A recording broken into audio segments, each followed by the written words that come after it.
ঠান্ডাতে দেখা যাচ্ছে আমাদের রক্তনালী সংকুচিত হয়, আমাদের ব্লাডে ফিব্রিনোজেন একটা আছে যে ব্লাড ঘনত্ব বেড়ে যায়, বডি ক্যাপাবিলিটি অ্যাডাপ্ট করার জন্য আমাদের হার্ট বেশি বেশি ওয়ার্ক করে, সাথেই হরমোনাল সার্জের জন্য হঠাৎ করে কিন্তু ভোররাত্রে হার্ট অ্যাটাক হতে পারে। শ্বাসকষ্ট মূলত হার্ট যখন তার কার্যক্ষমতা কম করে তখনই কিন্তু শ্বাসকষ্টটা হয়। এটা বলা হয় একটা ইম্পর্ট্যান্ট সিমটম। কিছু কিছু রুগীদের কিন্তু বুকে ব্যথা না হয়ে শুধু শ্বাসকষ্ট নিয়েও কিন্তু হার্ট অ্যাটাক দেখা দেয়।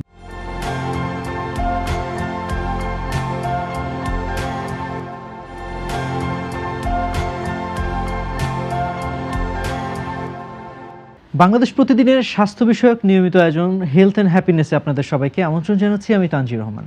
বলা হয়ে থাকে শীতকালে যারা হৃদরোগে রয়েছেন তাদের একটু বিশেষ সতর্কতার প্রয়োজন এবং এই রোগীটির পাশের যে মানুষ তারও একটু বিশেষ আসলে সতর্কভাবে তাকে দেখা উচিত, একজন হৃদরোগীকে দেখা উচিত।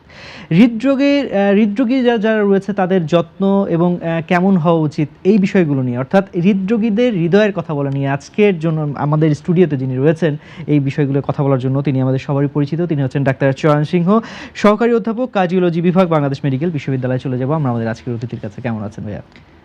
আমরা ভালো আছি। আমাদেরকে আজকে এই চমৎকার আলোচনা অনুষ্ঠানে যারা শুনছেন সবাইকে শীতের শুভেচ্ছা জানাচ্ছি। আশা করি সবাই ভালো আছেন এবং সুস্থ আছেন। প্রথমে আসলে ধন্যবাদ দিয়ে শুরু করতে চাই, কারণ আপনারা দুজনেই খুব ব্যস্ত থাকেন, তার ভেতর থেকে কিছুটা সময় আমাদেরকে দেওয়ার জন্য। প্রথমে যেমনটি বলছিলাম যে শীতকালে যারা হৃদরোগীরা রয়েছে তাদের একটু বিশেষ আসলে যত্ন নিতে হয়। তো কেন হৃদরোগীদের ঝুঁকি তুলনামূলক অন্যান্য সময়ের চেয়ে বেশি শীতকালে? আসলে বৈচিত্র্যময় বাংলাদেশে, ষড়ঋতুর দেশে আমাদের রোগেরও কিন্তু কিছু বৈচিত্র্য আছে এবং এর প্রাদুর্ভাব কিন্তু বিভিন্ন সময় বিভিন্ন রকম হয়ে থাকে। দেখবেন যে বর্ষাকালে আমাদের দেশে ডেঙ্গু বেশি হয়, শীতের সময় অ্যাজমা হাঁপানি বেড়ে যায়, আবার শীতের সময়ও কিন্তু হার্টের বিশেষ যে রোগটা হার্ট অ্যাটাকও কিন্তু তুলনামূলকভাবে বেড়ে যাচ্ছে। গবেষণায় দেখা যাচ্ছে যে শীতের সময় বাইরের টেম্পারেচার ফল করে কমে যায়। এই বাইরের টেম্পারেচারের সাথে আমাদের শরীরে টেম্পারেচার অ্যাডাপ্ট করার জন্য আমাদের দেহে যে রক্তনালীগুলো আছে সেটা সংকুচিত হয়, যেটাকে ভেসোকনস্ট্রিকশন বলা হয়ে থাকে। এই সংকোচনের ফলে আমাদের প্রেশার বেড়ে যায়, উচ্চ রক্তচাপ দেখা দেয় এবং হার্টকে বেশি বেশি কাজ করা লাগে। তো হার্টের উপর কিন্তু প্রেশার বেড়ে যাচ্ছে। নাম্বার 2, আমাদের দেশে কিন্তু শীতে বিভিন্ন আচার অনুষ্ঠান লেগে থাকে। এই বিয়ে শাদী, এই পার্টি, হাঁস পার্টি, খিচুড়ি পার্টি, নানান অকেশান, পিঠাপুলির আয়োজন, কার্বোহাইড্রেট খাবার। সো খাবার দাবার কিন্তু ট্রিমেন্ডাসলি একটা এফেক্ট করে। আমাদের অতিরিক্ত ক্যালোরি গ্রহণ বেড়ে যায়, ভাজা পোড়া খাবার একটা টেন্ডেন্সি থাকে। সো আবার দেখা যাচ্ছে শীতের সময় বাইরে যাব, শীত না থাক, কায়িক পরিশ্রমও কিন্তু কমে যাচ্ছে। সো একদিক থেকে ক্যালোরি ইনটেক বেড়ে যাচ্ছে, আবার কায়িক পরিশ্রমে কমের জন্য আমাদের দেখা যাচ্ছে দিন দিন আমরা মুটিয়ে যাচ্ছি। ফলশ্রুতিতে ব্লাডে কোলেস্ট্রল বেড়ে যাচ্ছে, ডায়াবেটিস থাকলে আনকন্ট্রোল হয়ে যাচ্ছে। এটা আবার শীতের সময় কিন্তু মুড সুইং করে। দেখবেন যে শীতকালে একটু ডিপ্রেস থাকে মানুষ, শরীরের যে চনমনে ভাব সেটা কিন্তু কমে যায়। আবার শীতের সময় যেহেতু রোদে এক্সপোজার কম হয়, ভিটামিন ডি কিন্তু সিনথেসিস আমাদের কমে যায়, যেটাকে ম্যাজিক্যাল ডি ভিটামিন বলা হয়ে থাকে। আবার শীতে কিন্তু শ্বাসতন্ত্রের রোগ, সেটা সংক্রমণের ফলে সেটা ডাইরেক্টলি এবং ইনডাইরেক্টলি আমাদের হার্টকে কিন্তু অ্যাফেক্ট করে। সো কিউমুলেটিভভাবে বললে এই বিভিন্ন প্রক্রিয়ার মাধ্যমে কিন্তু শীতের সময় দেখা যাচ্ছে যে হৃদরোগীদের আসলে বিশেষ সতর্কতা অবলম্বন করা হয়ে থাকে, কারণ এদের প্রেশার বেড়ে যাচ্ছে, এটা অনিয়মিত হৃদস্পন্দনের ঝুঁকি থাকে, হার্ট অ্যাটাকের ঝুঁকি থাকে, হার্ট ফেলিওর অ্যাগ্রাভেট করে এবং ইভেন সাডেন কার্ডিয়াক ডেথও হয়ে যায়। গবেষণায় দেখা গেছে প্রায় ব্লাড প্রেশার 7 থেকে 12 মিলিমিটার পর্যন্ত বেড়ে যেতে পারে এবং হার্ট অ্যাটাকের ঝুঁকি 20 থেকে 30% নর্মাল সময়ের থেকে বেড়ে যায়। আপনি কিছুক্ষণ আগে বলছিলেন যে ভিটামিন ডি আসলে এই সময়টাতে আসলে আমাদেরকে প্রয়োজন। তো শীতকালে ভিটামিন ডি আসলে আমরা কিভাবে পেতে পারি? খুবই সুন্দর একটা প্রশ্ন। যে ভিটামিন ডিকে আমরা বলি শরীরের একটা ম্যাজিক্যাল ভিটামিন, এটার আসলে শরীরের প্রতিটা অর্গানের জন্য খুবই কার্যকরী ভূমিকা রাখে, হার্টের জন্য তো রাখেই। তো ভিটামিন ডির একটা ভেরি গুড সোর্স হচ্ছে সূর্যের আলো, প্রাকৃতিক একটা সোর্স। কিন্তু শীতের সময় আমাদের আঁটো ড্রেস থাকে, আমরা মাফলার, টুপি সব কিছু পরে, সানগ্লাস পরে বাইরে যাই। সো ভিটামিন ডি কিন্তু আমাদের শরীরে যেরকমভাবে লাগার কথা যে 20% আমাদের শরীরের একটা এক্সপোজ থাকা লাগবে এবং 20 মিনিট কমপক্ষে থাকা লাগবে সকালের রোদ্দুরটা, প্রেফারেবলি যে আলোগুলো একদম আড়াআড়িভাবে পড়ে। তো আমাদের নির্দেশনা থাকবে যারা আমরা একটু রোদ হলে ধরেন যে 11টা-12টার দিকে অ্যাটলিস্ট আমরা যাতে একটু রোদে যাই, তখন আমরা একটু হাঁটাহাঁটি করি। সাথে থাকতে পারে ভিটামিন ডি কন্টেনিং যে ফুডগুলো আছে, বিশেষ করে তৈলাক্ত মাশরুম, পনির, দুধ, ঠিক আছে, যে ফর্টিফাইড যে ফুডগুলো আছে যেটাতে আমরা অ্যাডিকুয়েট ভিটামিন ডি পেতে পারি। কারণ ভিটামিন ডি জানেন আমাদের হাড়ের যেমন একটা সুন্দর যত্ন মেনটেন করে, হৃদরোগীদের জন্য ভিটামিন ডিও খুবই দরকার। হৃদরোগীদের জন্য আরও একটি বিষয় আমি আপনার কাছে জানতে চাইবো, সেটি হচ্ছে যে হাঁপানির যে আসলে যে সমস্যাটা থাকে, অনেকের এই শীতকালে এলে দেখা যায় যে হাঁপানি রয়েছে এবং যারা হৃদরোগীর রয়েছে উভয়ের মধ্যে একটি কমন আসলে সিমটম থাকে, সেটি হচ্ছে যে বুকে এক ধরনের সমস্যা। তো এই যে দুটো যে লক্ষণ রয়েছে, আসলে দুটো লক্ষণ আমরা কীভাবে ডিফাইন করতে পারি? আসলে কি দুটো ব্যথাই কি একরকম কিনা? শ্বাসকষ্ট যদিও একটা প্রিডোমিনেন্টলি লাংসের সিমটম হিসেবে আমরা বা আমাদের যে শ্বাসতন্ত্রের যে একটা সিমটম আমরা বলে থাকি, কিন্তু হৃদরোগীদের জন্য যে 6টা ইম্পর্ট্যান্ট সিমটম আছে তার ভিতর শ্বাসকষ্ট কিন্তু খুবই একটা প্রিডোমিনেন্ট সিমটম। আমরা জানি যে হৃদরোগীর যে সিমটমগুলো আছে, যে বুকে ব্যথা, দেন হচ্ছে বুক ধড়ফড় করা, দেন আমাদের হাঁটতে গেলে টায়ার্ডনেস, ক্লান্তি অনুভূত হওয়া, মাথা ঝিমঝিম করা, শরীরে পানি আসা এবং শ্বাসকষ্ট মূলত হার্ট যখন তার কার্যক্ষমতা কম করে তখনই কিন্তু শ্বাসকষ্টটা হয়। এটা বলা হয় একটা ইম্পর্ট্যান্ট সিমটম। কিছু কিছু রুগীদের কিন্তু বুকে ব্যথা না হয়ে শুধু শ্বাসকষ্ট নিয়েও কিন্তু হার্ট অ্যাটাক দেখা দেয়, বিশেষ করে যাদের ডায়াবেটিস আছে, যারা বয়স্ক রুগী এবং যারা ফিমেল পেশেন্ট।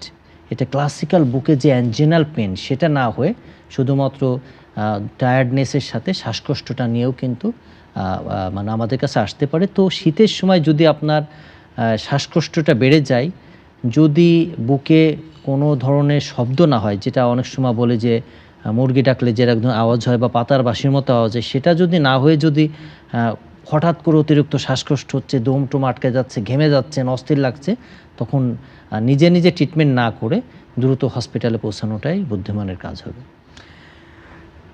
শীতকালে একটি বিষয় কিন্তু একটি প্রথা আসলে আমাদের প্রথাগতভাবেই আমরা দেখে আসছি ছোটোবেলা থেকে, যে শীতকালে বিয়ে শাদির একটা আসলে প্রবণতা বেশি থাকে এবং সেই সঙ্গে কিন্তু খাওয়া দাওয়া অর্থাৎ পিঠা পায়েসের একটা বিষয় কিন্তু আসলে এই ট্র্যাডিশনটা কিন্তু আমাদের এখানে রয়েছে, প্রচলিত রয়েছে। এই সময়টাতে যেহেতু খাবার দাবারের প্রসঙ্গটা চলে আসে, তো অনেকেই একটু অন্যান্য সময়ের চেয়ে এই সময়টাতে একটু বেশি খেয়ে ফেলেন, যার ফলে হয় কি যে বুকে ব্যথা হয় বা বুকে একটু গ্যাস হতে পারে, গ্যাসের ব্যথা হতে পারে। এই যে সমস্যাটা, এটা কি আসলে হৃদরোগের কোনো উপসর্গ হতে পারে? কি মনে হয় এই বিষয়টা একটু বলবেন? ডেফিনেটলি। ধরেন কারোর আপনার নিয়ারেস্ট কারোর বিয়েতে দাওয়াত দিয়েছে, আপনি লেট নাইটে খেয়ে বাসায় আসছেন, হেভি খাওয়া দাওয়া করছেন, আপনিও খুব ফুরফুরে আছেন, যারা খাবার পছন্দ করে দ্যাটস গুড। এমন পরিমাণ খেয়েছেন যে আপনি পানি খাওয়ারও জায়গা নাই। তো আসার পরে দেখবেন যে আপনার খুব অস্বস্তি হচ্ছে, ঘাম হচ্ছে, আপনি স্যুট টুট কোট টুট খুলে ফেললেন, একটা বুকে জ্বালা জ্বালা শুরু হইলো, সাথে ঘেমে যাচ্ছেন, অস্থির লাগছে, আপনি ঘাম মুছছেন, মনে হচ্ছে আচ্ছা একটা গ্যাসের ওষুধ খেয়ে নিই, গ্যাসের একটা ব্র্যান্ডের একটা ওষুধ খেয়ে নিলেন যেটা আছে, না ভালো লাগছে না, অস্থির লাগছে। আপনি ধরেন যে ডায়াবেটিস না মাপলেন, মনে করেন যে ডায়াবেটিস তো খাওয়ার পর একটু বাড়বে, বেড়ে গেল, প্রেশারটা চেক করলেন, প্রেশারও বাড়তি, একটু রেস্ট নিই দেখি, কিন্তু যাচ্ছে না। আপনি 2-1বার বমি করলেন, বমি করার পর মনে হয় যে ভালো লাগবে, তাও ভালো লাগছে না আর কি, কিন্তু আপনার অস্বস্তি বেড়ে যাচ্ছে। আপনি একটু গ্যাসের সিরাপ ছিল বাসায় খেয়ে নিলেন, আপনি এই যে ডিলে করলেন এটা কিন্তু করা যাবে না। যদি কখনো আপনার খাবার পরে বুকে একটা জ্বালা জ্বালা হয়, সাথে ঘাম হয়, অস্বস্তি হয়, দেরি না করে আপনি কিন্তু চলে যাবেন নিকটস্থ হসপিটালে। কারণ আমাদের কিন্তু নিয়ম আছে যে early to bed and early to rise.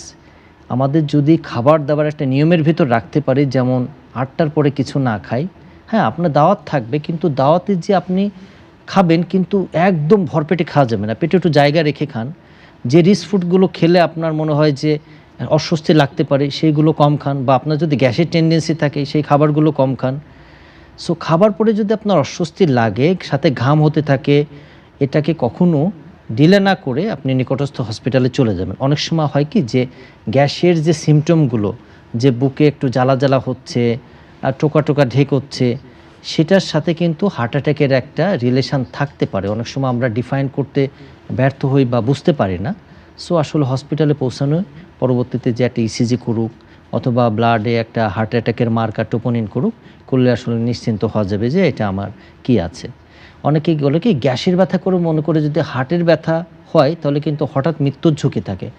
হ্যাঁ, এটা গ্যাসের ব্যথা হলে তো খুবই ভালো, কিন্তু এটা যদি মনে হয় যে না আমার গ্যাসের ব্যথা, আমি ওয়েট অ্যান্ড সি দেখি, এত রাত্রে যাব, কিভাবে যাব না যাব, এইটা যে কোনো অবস্ট্যাকলস থাকুক আপনার আসলে হসপিটালে পৌঁছানোটাই হবে বুদ্ধিমানের কাজ।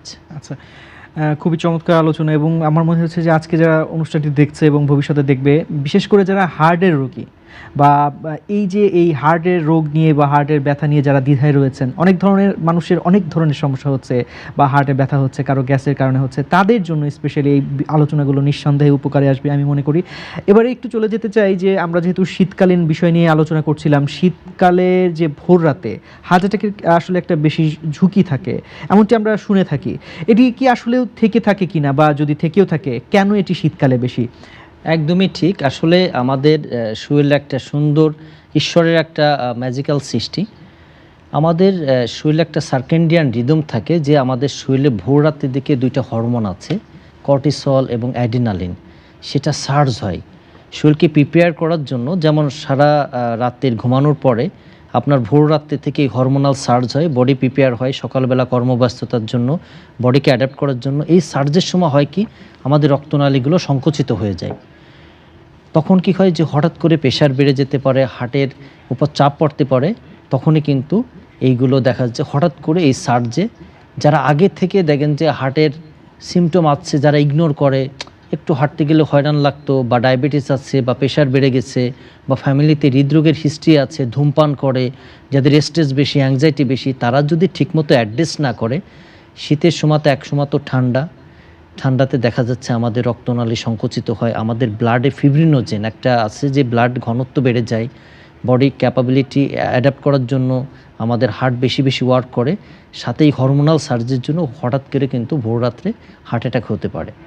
তাই এই যদি ভোর রাত্রে কারোর যদি অস্বস্তি হয়, ঘেমে যায়, তাহলে এটা খুব সিরিয়াসলি নিয়ে আমাদের একটু খুব সিরিয়াসলি টেনশন না করে দ্রুত হসপিটালে চলে যাওয়াটাও একটা কাজ হবে আর কি। এই জায়গাটা আমরা আসলে খুবই গুরুত্বপূর্ণ যে বিষয়টি বলছিলেন, এবং আসলেও শীতকালে বিশেষ করে ভোর রাতে যারা মানুষ রয়েছে বা হার্টের রোগীরা রয়েছে তার জন্য একটু ঝুঁকিকর বিষয়। তো আমরা যদি একটু এই ধরনের পেশেন্টের ব্যাপারে আরেকটু জানতে চাই যে আমরা এক্সারসাইজ করি, এটা যে কোনো মানুষের জন্য বা যে কোনো বয়সের মানুষের জন্য এটি আসলে খুবই উপকারী একটি বিষয়, এবং বিশেষ করে সুস্থ থাকার জন্য। বিশেষ করে যারা হার্টের রোগী রয়েছেন বা হৃদরোগীরা রয়েছেন, তাদের ফিজিক্যাল এক্সারসাইজ এই শীতে কেমন হওয়া উচিত বলে আপনি মনে করেন? ধন্যবাদ। আসলে এক্সারসাইজ এমন একটা জিনিস, এটা করতে টাকাও লাগে না, পয়সাও লাগে না, যেটা হচ্ছে মাইন্ড সেট আপ। আপনি হেলদি থাকার জন্য শরীরের পিছনে যদি 30 মিনিটস প্রতিদিন একটা ইনভেস্ট করেন, জাস্ট সিম্পলি হাঁটেন। কেউ যদি শখ থাকে যে তার সাইকেলিং করবে, কারোর যদি রানিং করার অভ্যাস থাকে, কেউ মনে করেন যে ফুটবল খেলে, রিক্রিয়েশন গেমসগুলো খেলে, এটার জন্য একটা ভেরি গুড ইনভেস্টমেন্ট। এক্সারসাইজ করলে সারা বডিতে রক্ত সঞ্চালন খুব ভালো থাকে, আমাদের ফিজিক্যাল ফিটনেস বাড়ে, মাসেল টোন বেড়ে যায়, আমাদের প্রেশারটা নিয়ন্ত্রণে হেল্প করে, ডায়াবেটিস থাকলে ডায়াবেটিসটা নিয়ন্ত্রণ থাকে, সামগ্রিকভাবে একটা হেলথ ভালো থাকে। তবে ভোর বেলায় যে যারা হৃদরোগী আছে তাদের জন্য এক্সারসাইজ না করাটাই ভালো। কারণ ভোর বেলা যেটা হয় যে অতিরিক্ত ঠান্ডাতে আপনি যদি এক্সপোজড হন, তাহলে আপনার যে আগেই বলেছি যে আপনার প্রেশার বেড়ে যেতে পারে। 2 নম্বর হচ্ছে যে আপনি মোটা সেটা কাপড় নিয়ে গেলেন, আপনি ঘেমে গেলেন, অস্বস্তি, ঘাম বেরোইতে পারছে না শরীর থেকে, অতিরিক্ত ঘামেও কিন্তু আপনার ডিসকমফোর্ট হতে পারে। তো এই সময়টা হবে একটু হালকা রোদ উঠলে, যেটা কমফোর্টেবল টেম্পারেচার, আপনি লেয়ারিং করে, যেমন 3টা লেয়ারে বলা হয় যে আপনি কাপড় পরিধান করতে। প্রথম লেয়ারটা আপনাকে ত্বক শুষ্ক রাখবে, সেকেন্ড লেয়ারটা আপনি সোয়েটার পরতে পারেন যেটা হিটটাকে বডিতে রাখবে, থার্ড লেয়ারটা হচ্ছে বাইরের কড়া ঠান্ডাকে প্রোটেক্ট করবে। এবং আস্তে আস্তে আপনি যখন বডি টেম্পারেচার বাড়বে, আপনি একটা গরম ফিল করবেন, কাপড়গুলো আস্তে আস্তে আপনি সরিয়ে নিতে পারেন। তো ওকে, আপনি ধরেন যে 9টা থেকে 11টার ভিতরে একটা এক্সারসাইজ করলেন, সকালে যদি এক্সারসাইজ করা হ্যাবিট থাকে, বিকালবেলা আপনি 4টা থেকে 6টা পর্যন্ত টাইম নিতে পারেন। অনেক সময় হয় মাঝে মাঝে দেখবেন যে খুব টেম্পারেচার ফল করে, তখন আমরা বাইরে না যে বাসার ভিতরে কিন্তু একটা এক্সারসাইজ হ্যাবিট বিল্ড আপ করতে পারি। একটু স্ট্রেচিং করলেন, ইয়োগা করলেন, ট্রেডমিল করলেন, ঠিক আছে? সো এক্সারসাইজ আসলে খুবই ভালো, সবার জন্য ভালো। হৃদরোগীদের জন্য তো অবশ্যই আমরা প্রতিদিন 30 থেকে 40 মিনিট অ্যারোবিক এক্সারসাইজ করতে বলি। আর এক্সারসাইজ অনেক সময় হয় কি যে নিজেরা একা একা করতে টায়ার্ড লাগে, একটা গ্রুপ এক্সারসাইজ করলো, মানে ফান করে এক্সারসাইজ করলো। এই শীতের সময় কিন্তু খুব ব্যাডমিন্টন খেলার প্রচলন আছে, ব্যাডমিন্টন খেলতে পারি। অনেক সময় সাইকেলিং করতে পছন্দ করে, বাচ্চাদেরকে নিয়েও আমরা বাচ্চাদের খেলার ছলেও কিন্তু এক্সারসাইজকে স্টিমুলেট করতে পারি। So it's a very good investment, সবারই করা উচিত। তবে খেয়াল রাখা উচিত যে কড়া ঠান্ডাতে যেন এক্সারসাইজ আমরা না করি। আমরা এক্সারসাইজ থেকে একটু শ্বাসতন্ত্রের ইনফেকশনে চলে যেতে চাই। শ্বাসতন্ত্রের ইনফেকশন হৃদরোগীদের জন্য আসলে কতটুকু ঝুঁকির, এবং সেই সঙ্গে আরও একটু বিষয় আপনার কাছে জানতে চাইবো যে শীতে ভ্যাকসিনের ভূমিকা আসলে কতটুকু রয়েছে? আসলে যে আমাদের শরীরে যে 5টা ভাইটাল অর্গান আছে, যে আমাদের ব্রেন, আমাদের লাংস, আমাদের হার্ট, লিভার এবং কিডনি। তো শ্বাসতন্ত্রের ইনফেকশান কিন্তু হার্টকে ডাইরেক্টলি বা ইনডাইরেক্টলি অ্যাফেক্ট করে। তো আমরা শ্বাসতন্ত্রের সুরক্ষায় আসলে আমাদের ভ্যাকসিনের একটা ট্রিমেন্ডাস রোল রয়েছে। আপনি যদি আমি আরেকটা বলবো যে ভ্যাকসিনের পাশাপাশি যে মাস্ক, আমরা করোনার ভিতর দেখেছি যে মাস্কের কত গুরুত্ব। 2 জন মানুষ যদি মাস্ক পরে তাহলে কিন্তু ইনফেকশনের ঝুঁকি বেড়ে যায়। আমরা যখন আসলে ইদানিং ওয়ার্ডে রাউন্ডও দিচ্ছি, হসপিটালে দেখছি প্রচুর নিউমোনিয়া রুগী। প্রথমে হয়তো ইনফ্লুয়েঞ্জা হয়েছিল, সুপারহেডেড তার নিউমোনিয়া হয়ে গিয়েছে। এর একটা কারণ হচ্ছে আসলে আমাদের দেশে দেখবেন যে মানুষের যে হেলথ অ্যাটিকুয়েট, এটা কিন্তু অভাব রয়েছে। ঠিক আছে, তো মাস্ক পরাটা দরকার। আমরা যদি কারো ঠান্ডা লাগে আপনি বিশ্রাম নেবেন, দেন পর্যাপ্ত পরিমাণে পানি পান করবেন, আদার যে মেজারগুলো আছে সেইগুলো নেবেন। পাশাপাশি কিন্তু ভ্যাকসিন নিতে হবে। ভ্যাকসিনের ক্ষেত্রে বলি যে 2টা ভ্যাকসিন, একটা ইনফ্লুয়েঞ্জার ভ্যাকসিন এবং নিউমোনিয়ার ভ্যাকসিন। ইনফ্লুয়েঞ্জার ভ্যাকসিন আসলে শীত আসার শুরুতেই আমরা প্রতিটা রুগী, বিশেষ করে যাদের হার্টের ঝুঁকি, হৃদরোগের ঝুঁকি আছে, যাদের উচ্চ রক্তচাপ আছে, যাদের রোগ প্রতিরোধ ক্ষমতা কম, ডায়াবেটিস রোগী, বয়স 50-এর বেশি, যাদের রিং লাগানো আছে, বাইপাস করা, হার্ট ফেলুর আছে, যাদের অনিয়মিত হৃদস্পন্দন আছে, যাদের বয়স বেশি এবং যাদের ফ্রিকুয়েন্টলি বারবার করে রেসপিরেটরি ট্র্যাক্ট ইনফেকশন হয়, তাদের জন্য আসলে খুবই দরকার প্রতি বছর ইনফ্লুয়েঞ্জার ভ্যাকসিন। আর সারা জীবনে একবার নিউমোনিয়ার ভ্যাকসিন, অথবা অনেক সময় 5 ইয়ার ইন্টারভ্যালও আমরা দিয়ে থাকি। সো আসলে শ্বাসতন্ত্রের সুরক্ষায় ভ্যাকসিনের যেমন রোল আছে, এই ভ্যাকসিনেশান কিন্তু হার্টের সুরক্ষাও কিন্তু দারুণ কার্যকরী ভূমিকা রাখে। বাংলাদেশের প্রায় প্রত্যেক ঘরেই ডায়াবেটিস রোগী রয়েছে। ডায়াবেটিস রোগীদের এই শীতে আসলে তাদের বিশেষ কোনো যত্নের নিতে হয় কি না, বা তারা যদি সেই সঙ্গে হার্টের রোগী হয়ে থাকে? ডেফিনেটলি আসলে গ্লোবালাইজেশনে এই মডার্ন লাইফ স্টাইলে কিন্তু ডায়াবেটিস যে মানে অসংক্রামক যে রোগ ব্যাধি আছে, ডায়াবেটিস কিন্তু তার ভিতর অন্যতম, এবং এটা একটা সাইলেন্ট কিলার। আপনি জানেন যে রিসেন্টলি 14 নভেম্বর বিশ্ব ডায়াবেটিস দিবস পালিত হয়ে গেল। বাংলাদেশে ডায়াবেটিস রোগীর সংখ্যা কিন্তু প্রায় 1,30,00,000, এবং অনেক কিন্তু প্রি ডায়াবেটিস রোগ রয়েছে। আর ডায়াবেটিস রোগীদের মৃত্যুর একটা প্রধান কারণ হচ্ছে হার্ট অ্যাটাক। তো ডায়াবেটিস রোগীদের যদি হার্ট সুরক্ষিত রাখতে হয়, শীতের সময় দেখবেন যে ডায়াবেটিস রোগীরা একটু, শীত অনেকের পছন্দ, কারণ অনেক পছন্দের খাবার দাবার থাকে, ব্লাড সুগার ব্যাপারে একটু রিল্যাক্টেন্ট থাকে।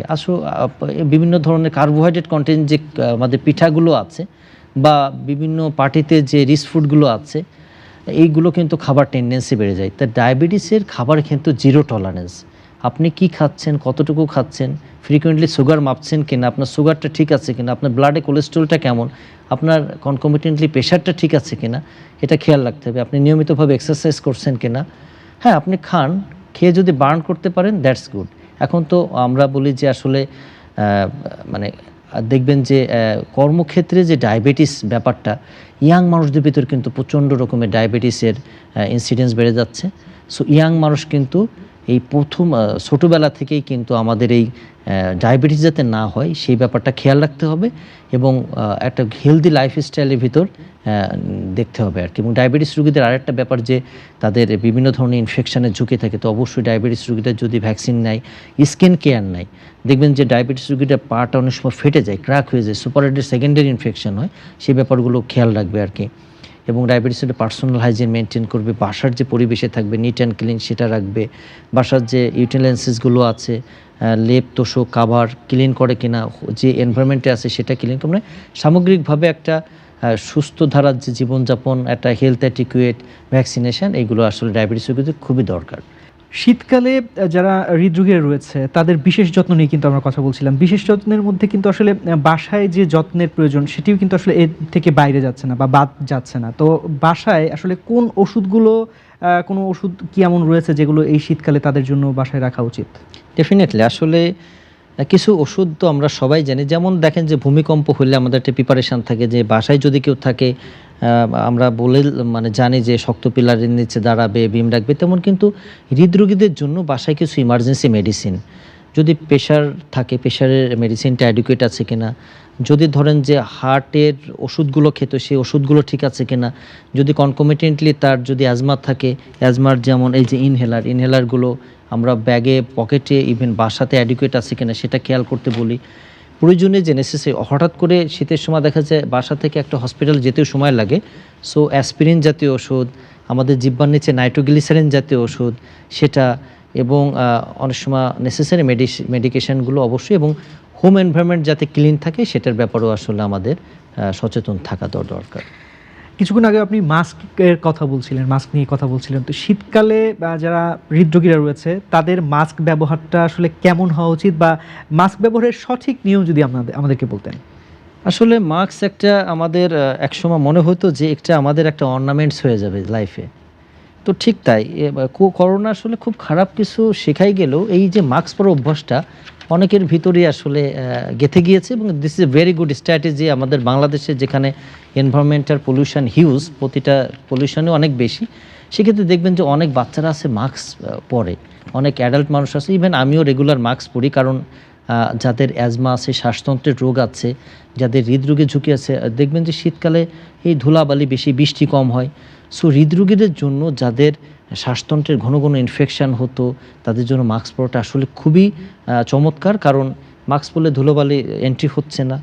আপনি হয়তো একটু খারাপ লাগবে, একটু ডিসকমফোর্ট লাগবে, কিন্তু যে এনভায়রনমেন্টে গেলে আপনার ধুলাবালি এক্সপোজ হওয়ার একটা ঝুঁকি থাকে সেখানে আসলে মাস্ক পরাটা সবারই দরকার, নট অনলি হৃদরোগীদের, যারা সবারই আসলে এটা একটা ভেরি গুড হ্যাবিট। আমরা হৃদরোগীদের হৃদয়ের কথা শুনছিলাম, এবং এই যে শুনতে শুনতে কখন যে আসলে আমরা আমাদের আজকের আয়োজনের একদম শেষ পর্যায়ে চলে এসেছি আমি নিজে আসলে বুঝতে পারছি না। তো যাই হোক, আমরা যদি যেতে যেতে একটু আপনাকে বলি যে আমাদের যারা দর্শক রয়েছে, বাংলাদেশ প্রতিদিনের যারা দর্শক রয়েছে, যারা হৃদরোগীরা রয়েছে, তাদের উদ্দেশ্যে আপনার কোনো মেসেজ বা বার্তা যদি থাকে একজন হৃদরোগ বিশেষজ্ঞ হিসেবে।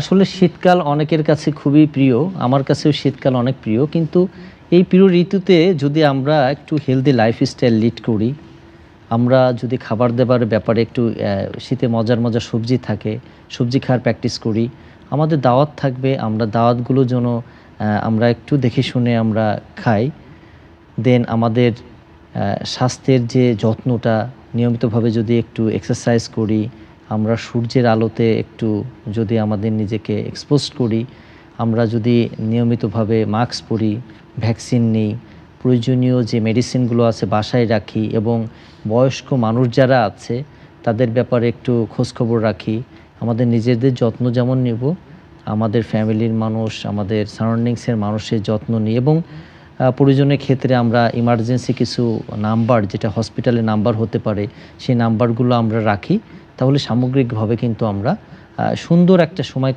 কাটাইতে পারবো। কারণ শীতের সময় কিন্তু অনেক ট্রাভেলিং করি, আমরা মজার মজার জায়গায় ঘুরতে যাই, খাবার খাই, শীতের সময় আসলে কিন্তু অনেক সুন্দর। তাই সুন্দর ঋতুতে আমরা স্বাস্থ্য যাতে ভালো থাকে, এই ভালো হ্যাবিটগুলো আমরা বিল্ড আপ করি, তাহলে আমরা ভালো থাকতে পারবো, সুস্থ থাকতে পারবো। আপনার কাছে আমি যদি একটু এক কথায় জানতে চাই যে যারা রোগী রয়েছে, আপনি একজন ডক্টর হিসেবে রোগীদেরকে এক কথায় যদি বলেন যে আসলে কিভাবে ভালো থাকা যায়। ভালো থাকা আসলে খুবই কঠিন, কিন্তু এটা মানে অসম্ভব কিছু না। আমাদের শরীরের যত্ন নেওয়ার জন্য যে হেলদি লাইফস্টাইল লিড করা দরকার, সেটা যদি আমরা করি, নিয়মিতভাবে হেলথ চেক আপ করি, প্রয়োজনে যদি ডক্টরের পরামর্শ নিই, তাহলে আসলে ভালো থাকতে পারব। অসংখ্য ধন্যবাদ আবারও আমাদেরকে সময় দেওয়ার জন্য। ভালো থাকবেন। প্রিয় শ্রোতা, আমাদেরকে যারা এতক্ষণ শুনলেন, সবাই ভালো থাকবেন, সুস্থ থাকবেন। দর্শক, যেমনটি বলছিলাম, আমরা আমাদের আজকের আয়োজনের একদম শেষ পর্যায়ে চলে এসেছি এবং হৃদরোগীদের হৃদয়ের কথা বলছিলাম এবং হৃদরোগীদের হৃদয়ের যত্ন কেমন হওয়া উচিত সেই বিষয়ে বলছিলাম। আর গুরুত্বপূর্ণ এই বিষয়ে কথা বলার জন্য এতক্ষণ আমাদের সঙ্গে যিনি উপস্থিত ছিলেন তিনি আমাদের সবারই খুব পরিচিত এবং চিকিৎসা জগতে নিঃসন্দেহে তিনি একজন স্বনামধন্য চিকিৎসক। তিনি হচ্ছেন ডাক্তার চয়ন সিংহ, সহকারী অধ্যাপক, কার্ডিওলজি বিভাগ, বাংলাদেশ মেডিকেল বিশ্ববিদ্যালয়। দর্শক, আমরা বিদায় নিচ্ছি, তবে কথা দিচ্ছি দেখা হবে কিন্তু আবারও নতুন কোনো আয়োজনে এবং নতুন কোনো বিষয়ে, গুরুত্বপূর্ণ বিষয় নিয়ে কথা বলার জন্য। সে পর্যন্ত সবাই ভালো থাকবেন, সুস্থ থাকবেন, চেষ্টা করবেন বাংলাদেশ প্রতিদিনের সঙ্গে থাকার জন্য।